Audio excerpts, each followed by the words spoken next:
আল্লাহ তাবারাক ওয়া তাআলার সামনে পাঁচখানা যতক্ষণ পর্যন্ত প্রশ্ন উত্তর না দিতে পারবে ততক্ষণ পর্যন্ত মানুষের এক কদম পা আগে পিছে হটবে না। আজকে আপনি জালসা শুনতে এসেছেন, ইচ্ছা করলে আমি 1 ঘন্টা শুনবো, না করলে আপনি এখান থেকে চলে যাবেন, আপনাকে কেউ বাধা দিবে না। আপনি বাজার গেছেন, 1 ঘন্টা বাজার করলেন, ইচ্ছা করলে আপনি বাজার থেকে চলে যাবেন, কেউ আপনাকে রোকবে না। আপনি আরো দুনিয়ার কোন জায়গাতে যাবেন, ইচ্ছা করতে গেলে আপনি ওখানে দাঁড়ালেন, না হলে আপনি চলে যাবেন, আপনাকে কেউ বাধা দেবে না।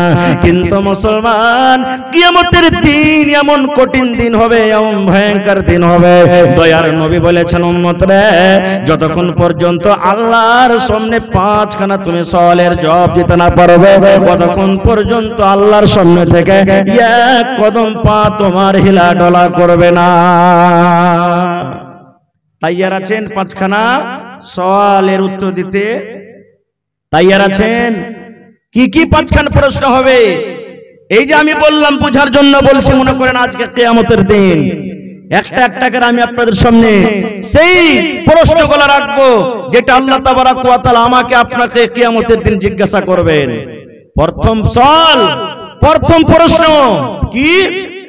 আল্লাহ রাসূল বলেছেন উম্মত রে, আন উমারিহি ফিমা আফনাহু। আল্লাহ রাসূল বলেছেন উম্মত, কিয়ামতের দিন আল্লাহ তাবারাক ওয়া তাআলা 5খানা সওয়ালের মধ্যে আল্লাহ রাব্বুল আলামিন প্রথম সওয়াল মানুষকে বলবেন, আন উমারিহি ফিমা আফনাহু। বান্দারে, এই আব্দুল্লাহ, আব্দুর রহমান, খালেদা, সায়েদা, হালেমা, তোমাকে আমি 100 বছর জীবন দিয়েছিলাম, তোমাকে আমি 50 বছর জীবন দিয়েছিলাম, তোমাকে আমি 80 বছর জীবন দিয়েছিলাম, তোমাকে আমি 150 বছর জীবন দিয়েছিলাম, তোমাকে আমি 40 বছর জীবন দিয়েছিলাম। বান্দা বান্দি রে, তুমি তোমার জীবনের হিসাবটা তুমি আমার সামনে দিয়ে দাও। এই জীবনটাকে তুমি কোন কাজে লাগিয়েছো রে বান্দা, এই হিসাবটা তুমি দিয়ে দাও। এই আল্লাহ বলবেন, বান্দি রে, তুমি এই তোমার জীবনটাকে যে আমি আল্লাহ এত সুন্দর তোমাকে জীবনটা আমি দিয়েছিলাম, এই জীবনটা তুমি কোন জায়গাতে তুমি লাগিয়েছিলে, এই বয়সটাকে তুমি কোন জায়গাতে লাগিয়েছিলে রে বান্দা, তুমি দয়া করে হিসাবটা তুমি দিয়ে দাও। তুমি মদের আড্ডাতে তুমি গিয়ে কাটালছিলে, জুয়ার আড্ডাতে তুমি গিয়ে কাটালছিলে, মসজিদে তুমি গিয়ে কাটালছিলে, মাদ্রাসাতে গিয়ে তুমি কাটালছিলে, আল্লাহর ইবাদতে বান্দাগিতে তুমি যে নিজের জীবনটা কাটালছো, কিন্তু তুমি তোমার মন মতন জীবনটা তুমি কাটাছো। তুমি আল্লাহ রাব্বুল আলামিনের ইবাদত বান্দেগি করে আল্লাহকে সন্তুষ্ট করে তুমি দুনিয়া থেকে এসেছো রে বান্দা, কিংবা আল্লাহকে নারাজ করে তুমি দুনিয়া থেকে এসেছো।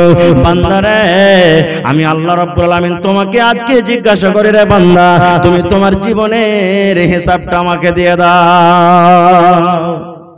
আচ্ছা ভাই বলেন তো, সত্য করে বলবেন অন্তরে হাত দিয়ে, আমি আমাকে বলছি, আমরা নিজের জীবনের হিসাবটা আল্লাহর সামনে দিতে পারবো কি? একটু হানা বলেন, পারবো কি? একটু জোরে বলেন, পারবো দিতে কি? পারবো না। খুব আজকে কয় তারিখ হলো ভাই? ফেব্রুয়ারি মাসের 20 তারিখ। গোটা জীবনের হিসাব ধরে রে বন্ধু, আজকে যদি আপনি আমাকে বলেন আর আমি যদি আপনাকে বলি, ও নানা দাদা, গোটা জীবনের হিসাব ছেড়ে দেন, 1 তারিখ থেকে নিয়ে আজকে 20 ফেব্রুয়ারি হয়ে গেল, এই 20 তারিখের মধ্যে কতটুকু আপনি নামাজ পড়লেন, কতটুকু রোজা রাখলেন, কতটি আপনি তেলাওয়াত করলেন, কতটি আপনি গান শুনলেন, কত আপনি দিনের কাজ করলেন, কতটি আপনি দিন থেকে দূরের কাজ করলেন, এই 20 দিনের হিসাবটা দিয়ে দাও। আমার মনে হয় কোনো আমার এমন বন্ধু, কোনো এমন মা, খালা, দাদি দুনিয়াতে নাই যে 20 দিনের হিসাবটা পূর্ণভাবে আমরা দিতে পারবো। পারবো? পারবো না। একটা ঘটনা বলি আপনাদের সামনে। একটা বয়স্ক মানুষ, 80 বছর 90 বছরকার লোক, শরীর অসুস্থ, হসপিটালে গেছেন। যারা এমার্জেন্সি পেশেন্ট থাকছে তারাকে আইসিইউতে ভর্তি করে, শ্বাস নিতে অসুবিধা, শ্বাস নিতে পারে না, তখন ওকে আইসিইউতে ভর্তি করে, নাকে অক্সিজেন লাগা হয়। এটা জানছেন আপনারা না? করোনার টাইমে অক্সিজেন খুঁজে পাওয়া যাচ্ছিল না। তো যারা আইসিইউতে ভর্তি থাকে ওর বিল বেশি, টাকা বেশি বনে, ওখানে এমার্জেন্সি পেশেন্টকে রাখা হয়। এক 80 বছরকার বুড়া, ওকে ইমার্জেন্সি পেশেন্ট, শ্বাস নিতে অসুবিধা, শ্বাস নিতে পারে না, আইসিইউতে ভর্তি করে রেখেছে। ধরেন আজকে বেলা 4টার সময়তে ঢুকলো, ঠিক সকাল বেলা 8টাতে ওকে বের করে দেওয়া হলো, বাবজি আপনি এখন ভালো হয়ে গেছেন, আপনি এখন বাড়ি যেতে পারেন, ডাক্তার সাহেব ছুটি দিয়ে দিলেন। এবার ওই বয়স্ক লোকটা বলছেন পেশেন্ট, ডাক্তার বাবু আমার বিল কত বললো? এবার ডাক্তার সাহেব বলছেন যে বাবজি এই আইসিইউর একটু, এই হসপিটালের চার্জটা একটু কড়া, তো আপনি 4টাতে ঢুকেছেন, আজকে সকাল 8টাতে বের হলেন, তো মোটামুটি 12,000 টাকা দিলে আপনার হয়ে যাবে। এবারে যেমনই কথাটা শোনা, ওই বুড়া লোকটার চোখ দিয়ে পানি ঝরতে শুরু হয়েছে, কাঁদতে শুরু হয়েছে, কাঁদতে কাঁদতে দাড়ি দিয়ে পানি ঝরতে শুরু হয়েছে। এবার ডাক্তার সাহেব বলছেন বাবজি আপনি কি টাকা দিতে পারবেন না? গরিব মানুষ বলে আপনি কাঁদছেন, আপনার ফিসটা বেশি হয়ে গেছে নাকি? যান 2000 টাকা মাফ করে দিলাম, 10,000 টাকা আপনি দেন। এরে আমার মুসলমান ভাইরা শুনেন, যখন কথাটা শুনলেন ওই 80 বছর বয়সের বুড়া এইবারে ডাক্তারকে বলছেন, ডাক্তার সাহেব আমার ফিস বেশি হয়নি, আল্লাহ রাব্বুল আমিন আমাকে মাল দিয়েছেন, টাকা দিয়েছেন, আমার কাছে মাল আছে, টাকা আছে, আমি আপনার ফিস আদায় করতে পারবো। এবারে ডাক্তার বলছেন তবে কেন কাঁদছেন, আপনার চোখে কেন পানি ঝরে? এইবারে ওই বয়স্ক মানুষটা বলছেন, ডাক্তার সাহেব এই জন্য আমি কান্দি, এই জন্য আমার চোখ দিয়ে পানি ঝরে।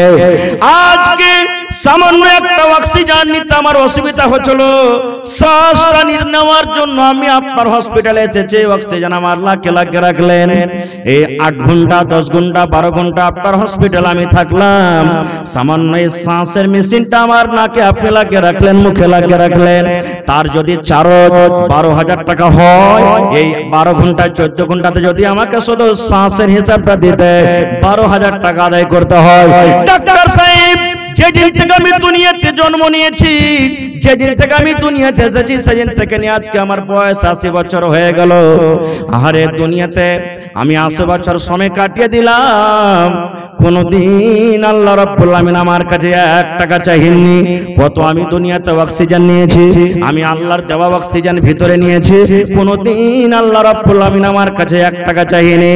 ডাক্তার বাবু হাতের হিসাব থাক, পায়ের হিসাব থাক, চোখের হিসাব থাক, গোটা বডির হিসাব থাক, আল্লাহ রাব্বুল আলামিন যদি কিয়ামতের দিন আমাকে একটাই প্রশ্ন করে, বান্দারে আমি তোমাকে 80 বছর বয়স দিয়েছিলাম রে বান্দা, এই 80 বছর বয়সে তুমি আমার অক্সিজেন নিয়েছো, এই 80 বছর বয়সে তোমাকে দুনিয়াতে আমি অক্সিজেন দিয়েছিলাম, শুধু এই 80 বছর বয়সের তুমি অক্সিজেনের হিসাবটা দিয়ে দাও। ডাক্তার বাবু যদি আমাকে এক রাতে 12,000 টাকা আদায় করতে হয়, তাহলে 80 বছর বয়সে আল্লাহ রাব্বুল আলামিনের সামনে কত টাকা আমাকে আদায় করতে হবে? এই জন্য আমি কান্দি, এই জন্য কান্দি ডাক্তার বাবু, এই জন্য আমি আল্লাহ তাবারক ওয়া তাআলার আমি শুকরিয়া আদায় করি যে আল্লাহ তাবারক ওয়া তাআলা অক্সিজেন কত বড় নিয়ামত আমাদেরকে দান করেছেন। বন্ধুরে আল্লাহ রাব্বুল আলামিন কোরআন মাজিদে বলেন, এই আয়াতটা আমাদের সকলের মুখস্থ আছে। আল্লাহ রাব্বুল আলামিন কোরআনে বলেন, সুম্মা লা তুসআলুন্না ইয়াউমাইদিন আনিন নাঈম, প্রত্যেক নিয়ামত সম্পর্কে আল্লাহ রাব্বুল আলামিন কিয়ামতের দিন জিজ্ঞাসা করবেন।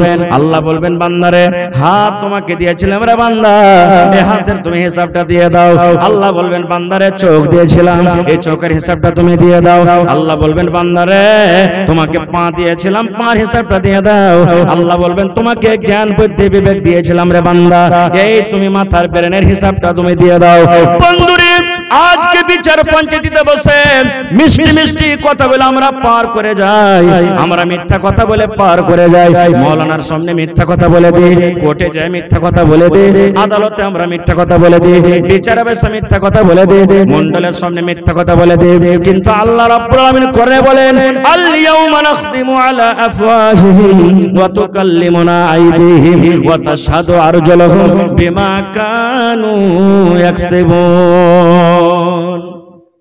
বাচ্চা যখন দুধ পান করে, ছোট বাচ্চা থাকে, গরু ভুষের বাচ্চা যেন ছুটে দুধ না খেলে মায়ের, আমরা মুখে কি লাগিয়ে রাখি ভাই বলেন তো? টুনি।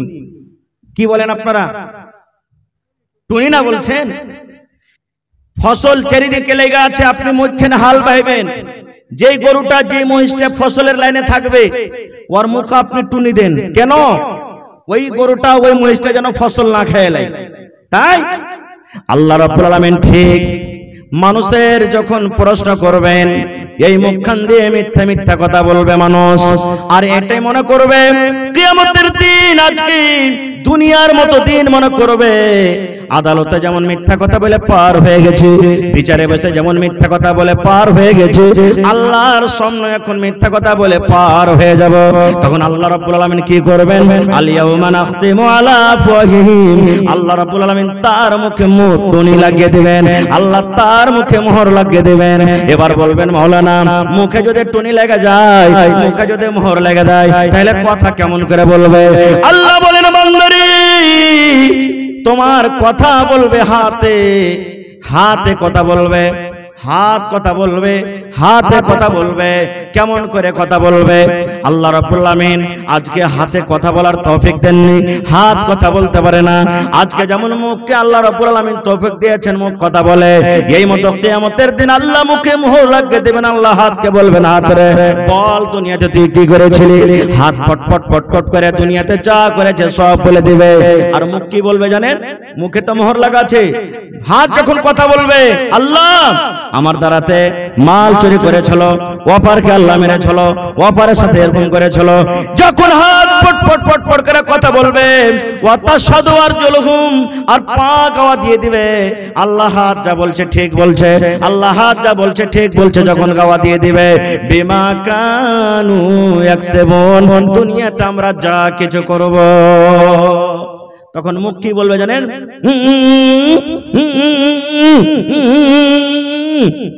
মানে মুখ এটা কথা বলতে চাইছে, রে হাত তুই তো আমারই, তুই কেন আমার বিপক্ষে কথা বলছিস, আমার বিরুদ্ধে কথা বলছিস?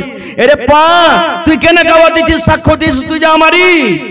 বন্ধুরে, যেই মেয়ের জন্য, যে ছেলের জন্য, যে বিবির জন্য, যে দুনিয়াদারিতে পড়ে আমরা সব কিছু ভুলে থাকি, সেই মেয়ে ছেলে দূরের কথা, নিজের হাত পা খানটা চোটাও নিজের হবে না।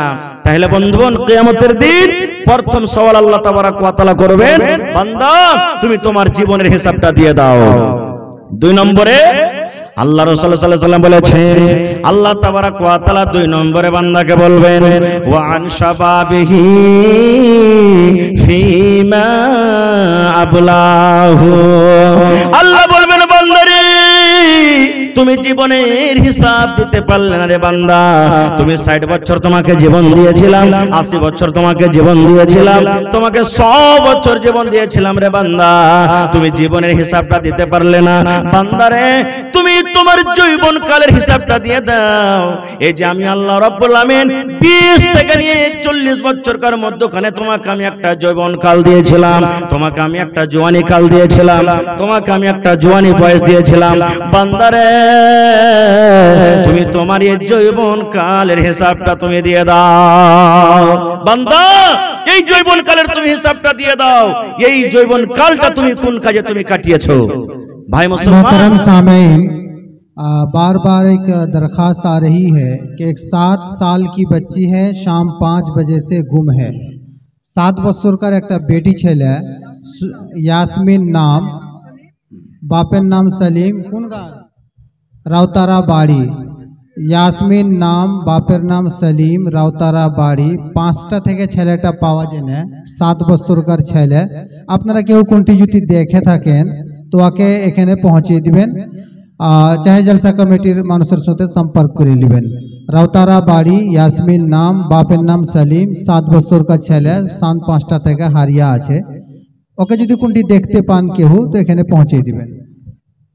তো আল্লাহ তাবারক ওয়া তাআলা মানুষকে যৌবন কাল সম্পর্কে জিজ্ঞাসা করবেন, মানুষ তোমাকে আমি একটা জওয়ানি বয়স দিয়েছিলাম, এই জওয়ানি কালটা তুমি কোন জায়গাতে কাটালছো? হায় রে যুবক, এই যুবক ভাই, আজকে আপনারা মেলাতে ঠেলাতে ঘুরছেন আর আপনারা বলছেন, আরে এখনো বয়স অনেক আছে, বুড়াবো তখন দেখবো, বুড়াবো তখন আমরা ইবাদত করব। কিন্তু বান্দারে আমার উলামায়ে কেরাম বসে আছেন, জিজ্ঞাসা করবেন, আল্লাহ রাসূলের হাদিস, বয়স্ক কালের ইবাদত থেকে জওয়ানি কালের ইবাদতটা আল্লাহ তাবারক ওয়া তাআলার কাছে বেশি প্রিয়, ভালোবাসা। শুধু তা নয়, আল্লাহ রাসূল সাল্লাল্লাহু আলাইহি ওয়াসাল্লাম কিয়ামত সম্পর্কে অন্য জায়গাতে হাদিসে বলেছেন, ওই কিয়ামতের দিন যেদিন আল্লাহ রাব্বুল আলামিন আরশ ছাড়া কোনো ছায়া থাকবে না, আসমান থাকবে না, হে বন্ধুরে সেদিন ঘর বাড়ি কোনো জায়গা থাকবে না, মাথার উপরে প্যান্ডেল আছে কোনো প্যান্ডেল থাকবে না। আল্লাহ রাব্বুল আলামিনের এই যে সূর্য দেখছেন মাথার উপরে এত উঁচাতে সূর্য আছে, কিন্তু কিয়ামতের দিন 1 মাইল উঁচাতে মর্য সূত্র থাকবে। ওই কিয়ামতের দিন আল্লাহ রাসূল বলেছেন, বান্দারে এ আমার উম্মতের দল, ওই কিয়ামতের দিন আল্লাহ রাব্বুল আলামিন 7 প্রকারের আমল দুনিয়াতে যারা করবে, যে মানুষ যে লোকেরা যে আল্লাহর বান্দা বান্দে 7 রকম কাজ করবে, আল্লাহ তাবারাক ওয়া তাআলা ওই কিয়ামতের দিন নিজের আরশের তলাতে জায়গা দেবেন। ওই 7 প্রকারের মধ্যে একটা আমল হলো ওয়াশাবুন নাশা ফি ইবাদাতিল্লাহ। ওই আল্লাহ রাসূল বলেছেন উম্মত 7 প্রকারের মধ্যে এক প্রকার আমল হলো আল্লাহ রাব্বুল আলামিন ওই যুবককে নওজওয়ানকে আল্লাহ কিয়ামতের দিন ডাকবেন, আর ডাকা পর বলবেন, যুবক রে তুমি তোমার জীবন কাল একমাত্র আল্লাহ ইবাদত বন্দেগিতে তুমি কাটিয়েছো। এ যুবক আমি আল্লাহ রাব্বুল আলামিন বলি এসো এসো এসো এসো তুমি আমার আরশের তলাতে জায়গা নিয়ে নাও। কিন্তু হায়রে আল্লাহ, হায়রে আফসোস, আজকে আমার যুবকেরা কোথায় গেছে, কিভাবে নিজের জীবনটা কাটছে আপনারা চোখে চোখে দেখতে পেয়েছেন। ভাই ভাই আমার সময় আমার শেষ হতে আসছে। 3 নম্বরে আল্লাহ তাবারাক ওয়া তাআলা প্রশ্ন করবেন, বান্দা তোমাকে মাল দিয়েছিলাম আমি, 10 বিঘা 15 বিঘা 18 বিঘা জমির মালিক ছিলে তুমি, 2 তলা 5 তলা তুমি বিল্ডিং করেছিলে, 8-10 জোড়া তোমার গরু বান্ধা ছিল, গাড়ি ঘোড়া তোমার বাড়িতে ছিল, ট্রাক্টর বোলেরো স্করপিও তুমি মালিক ছিলে। বান্দারে একটু তুমি এই প্রশ্নের উত্তর দিয়ে দাও, যেই মালগুলা তুমি কিভাবে তুমি জোগাড় করেছিলে, মালগুলা তুমি কিভাবে জমা করেছিলে। এই আমার বান্দা তুমি আমার দরবারে আজকে প্রশ্নের উত্তর দাও, এই মাল তুমি কিভাবে জমা করেছিলে। আজকে আমরা মাল কিভাবে জমা করছি ভাই জানতে পারছি, জায়েজ না জায়েজ হালাল হারাম কিছুই আমরা বুঝাবুঝি করি না। আমাদের একটাই উদ্দেশ্য, আমার কাছে মাল আসুক। কি নাম ভাই, বাড়ি কোথায়? মহেশ্বর থেকে মানজারালাম, দাদুর জন্য 500 টাকা। ভাই পহেলা দানায় 400-500 টাকা পারবে না? হ্যাঁ একটাই ছিল। আচ্ছা ঠিক আছে, পারলে ফোন পে 500 টাকা দিয়ে দিও, চলো না? আচ্ছা চলো ঠিক আছে, মাশাআল্লাহ। ভাই আমার কি আপনার নাম ভাই, বাড়ি কোথায়? মহেশ্বর। তো 2 বন্ধু তো 500 টাকা দাও না ভাই, তুমিও নাই খবর কাছে ধার লাও, ওর কাছে নাই? আহা থাকলে দিয়ে তো নাকি? আচ্ছা ঠিক আছে মাশাআল্লাহ। কি নাম ভাই? জায়েদ। বাড়ি কোথায়? কামলি বাড়ি। কত দিয়েছে ভাই? 150 টাকা নাকি? মাশাআল্লাহ। ভাই রে কি নাম? মোহাম্মদ খুরশিদ, ছোট ছেলে, 100 টাকা। তো ভাই আজকে আমরা মাল কিভাবে জোগাড় করছি, এবার এই মালের ব্যাপারে আল্লাহ তাবারাক ওয়া তাআলা কিয়ামতের দিন বলবেন, বান্দা এই মালটা তুমি কোন কাজে খরচ করেছিলে। আজকে যদি আমি বলি কোন আল্লাহর বান্দা আছেন 10,000 টাকা দেন তো, 5,000 টাকা দেন তো, 20,000 টাকা দেন তো, আমরা মুখ ঘুরিয়ে চলে যাবো। এত টাকাকে দিতে পারি, কিন্তু আজকে আমরা খরচ করি কিসে? যখন বেটার বিয়ে লাগে, বেটির বিয়ে লাগে, বড় বড় ডিজে বাড়িতে নিয়ে আসি, বড় বড় টিভি বাড়িতে নিয়ে আসি, আর নিয়ে আসার পর কত রাত পর আমরা 5,000-10,000 ভাড়া করে আমরা তাকে টাকা দিই, যেটা হারাম কাজে আমাদের টাকা চলে যায়। আজকে বরযাত্রী নিয়ে যাব, 10 খান 15 খান গাড়ি করব, 25,000-30,000 টাকা আমরা দিয়ে দিতে পারবো। আজকে কোন জায়গাতে গান বাজনা বাজবে, ওই ছোকরা দিদির নাচন দেখে 100-200-500 টাকা খুশিতে তার পিছনে আমরা লুটে দিতে পারবো, কিন্তু জালসার কথা যখন শুনবো আমাদের মন ভারী হয়ে যাবে। ভাই মুসলমান, আল্লাহ তাবারাক ওয়া তাআলা মাল সম্পর্কে জিজ্ঞাসা করবেন। ভাই আল্লাহ বাচ্চারাকে এই বিষয় নিয়ে আবার কোনদিন আলোচনা করব। ভাই রে তাহলে কিয়ামতের দিনটা খুব কঠিন দিন হবে ভাই, কিয়ামতের দিনটা খুব ভয়ঙ্কর দিন হবে, কিয়ামতের দিনটা খুব খতরনাক দিন হবে। সেই কিয়ামতকে স্মরণ করে, সেই কিয়ামতের দিনকে বাঁচার জন্য, সেই আল্লাহ তাবারাক ওয়া তাআলার আরশের তলাতে যেন জায়গা পাই, এই জন্য ভাই আজকে দেখি 1 টাকা পারবেন তো 1 টাকা আপনার কাছ থেকে নেব। দেখি আজকের জালসাতে কোন এমন বীর মুজাহিদ, কোন আল্লাহওয়ালা কোন আল্লাহর বান্দা বান্দি আছেন 10,000 টাকা একটা লোক দিতে পারবেন, 20,000 টাকা একটা লোক দিতে পারবেন।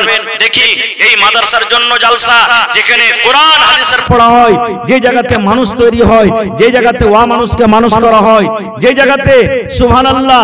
এই যে আজকে দেখেন আপনার জালসাতে পিন্ডালে দেখেন রোডে একটা জারেন্ডার চালানো হয়েছে আর সব জায়গাতে লাইট জ্বলছে। এই মতো মাদ্রাসা হলো কি একটা পাওয়ার হাউস, একটা জার্নিটার। সেই জার্নিটার জ্বলছে তো লাইট জ্বলছে আপনার। এই মতো মাদ্রাসা হলো একটা জার্নিটার। তো জার্নিটারে ভাই তেল না হলে জার্নিটার চলবে না গো। তো সেই তেল ভরার জন্য দেখি আজকে কোন আল্লাহর বান্দা আছেন 10,000 টাকা একটা লোক দিতে পারবেন, 5,000 টাকা লোক দিতে পারবেন, 50 কলম 1000 2000 করে দিতে পারবেন। জি মাশাআল্লাহ। এবং একটা কথা আপনারা রাখছি আপনাদের সামনে, মাদ্রাসার আশেপাশে কিংবা কোন দূর দারাজে মাদ্রাসার জন্য কোন লোক জমিন দান করতে পারবেন? দেখি কোন আল্লাহ ওয়ালি আল্লাহর বান্দা বান্দি আছেন? এই বছরে মোটামুটি 10 জায়গাতে জমিন পাওয়া গেছে ভাই, কম করে 10 জায়গাতে।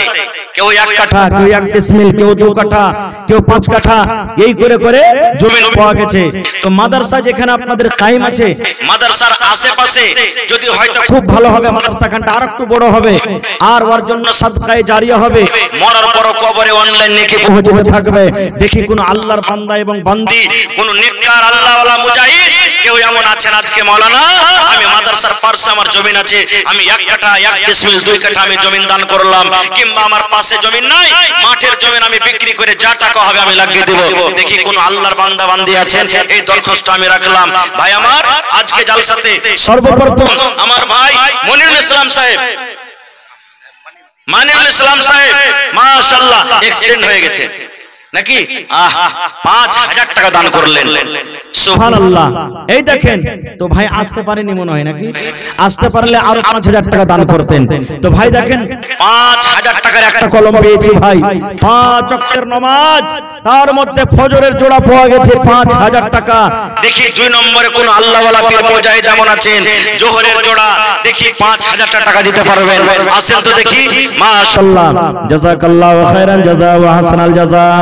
রব্বানা যালামনা আনফুসানা ওয়া ইল্লাম তাগফির লানা ওয়া তারহামনা লানাকুনান্না মিনাল খাসিরিন। রব্বানা আতিনা ফিদ দুনিয়া হাসানা ওয়া ফিল আখিরাতি হাসানাতাও ওয়া কিনা আযাবান নার। আল্লাহ মানিরুল ভাই আমার 5,000 টাকা আল্লাহ মাদ্রাসার জন্য হাজির করে দিলেন রব্বুল আলামিন। 5 লক্ষ টাকা মনে করে তুমি কবুল করে নাও। রোজগারে আল্লাহ বরকত দাও, কামাই থামাইতে আল্লাহ বরকত দাও। মুসিবতে পড়ে আছে আল্লাহ তার মুসিবত তুমি দূর করো। আজিল বাস রব্বান নাস ইশফি আনতা শাফি লা শিফা ইল্লা শিফাউকা শিফা লা ইগাদিরু সাকামা। আল্লাহ আমার হাতে আরো কেউ 500, কেউ 10, কেউ 100, কেউ 200 এই করে করে আল্লাহ দান করেছেন রব্বুল আলামিন। যে জানিয়াতে দান করেছেন আল্লাহ তাদের নেক উদ্দেশ্যকে তুমি পূর্ণ করে দাও। আল্লাহ হাতে টাকাতে পয়সাতে বরকত দাও, রোজগারে আল্লাহ বরকত দাও, কামাই দামাইতে আল্লাহ বরকত দাও। আল্লাহ আত্মীয় স্বজন যারা কবরে চলে গেছেন তাদেরকে কবরে তুমি জান্নাতের বিছানা দিয়ে দাও। রব্বানা তাকাব্বাল মিন্না ইন্নাকা আনতাস সামিউল আলিম। আমিন। তো ভাই আমার আসেন দেখি আল্লাহর রাস্তায় একটু আপনারা উঠে আমার সময়টাকে নষ্ট না করে 10 থেকে 15 মিনিটের মধ্যে চট করে নিজের মূল্যবান বালগালা আমাকে দিয়ে দেন ভাই। কারণ আমার পিছে আরো 3-4 জন বক্তা আছেন যাদেরকে আপনাকে শুনতে হবে, আর সব বিখ্যাত আলিম আজকে আপনাদের জালসাতে এসেছেন আলহামদুলিল্লাহ। তো আপনারা সময়টা নষ্ট না করে আসেন 2 নম্বরে দেখি কোন আল্লাহর বান্দা একটা লোক 5,000 টাকা দান করতে পারবেন।